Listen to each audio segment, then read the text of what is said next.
هلو كل متابعين مارشميلو الامارات. جالي سؤال حلو قوي في التعليق في كومنت، وقالت لي السؤال كان بالشكل ده: طب انا هشتغل في حاجه هحطها، انا عمري ما اشتغلتها قبل كده، ازاي اسعرها او ازاي اعرف سعر حاجه وانا ما عملتهاش قبل كده؟ بصي يا حبيبتي، انا بؤمن جدا جدا جدا بالتخصص. يعني عندي مثلا زي الدكتوره داليا جمال، ما شاء الله عليها، دي تخصص شنط. فانا بقول لها، بديها الحاجه، اقول لها داليا دي ممكن تتكلف كام؟ تقولي دي هتاخد قد كده في قد كده والدنيا كذا. ليه بقى؟ خلاص هي ده بقى مجالها. فانت مثلا عايزه تشتغلي في المنتج الفلاني، عايزه اشتغل في شنطه، اجيب الماتريال بتاعتها، اعملها وبطنها واركب اللوجو بتاعها واحط المصاريف اللي انا رحت جبت بيها الماتريال، زائد سعر الماتريال، زائد تسعير للوقت بتاعك ومجهودك، زائد الفينش العام شكله عامل ازاي.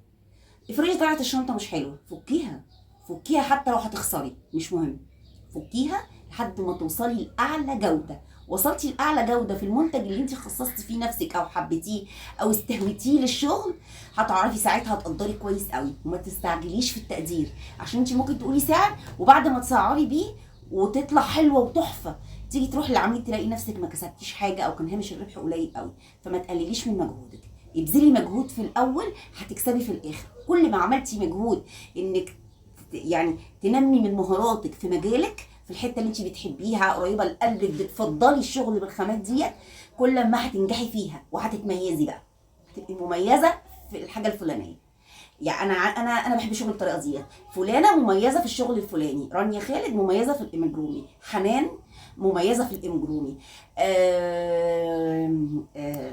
دكتوره داليا جمال مميزه في الشنط، مدام يسرا مميزه في المفروشات. مش عايزه انسى حد. جروب المنصوره كله، جروب الشرقيه كله، حبايب قلبي، حبايب هارتي فروم ماي جيب هارت. كل واحد مركز في حاجه بيطلعها باعلى جوده، وانتوا طبعا بتشوفوا صور شغلنا اللي بنزلها لكم على طول. بحبكم، ولو ليكم اي اسئله تانية اكتبوها لي، هرد عليكم بالتفصيل في الكومنتات. وعايزه اقول لكم اوعوا تنسوا لايك للفيديو عشان يوصل لكل المهتمين.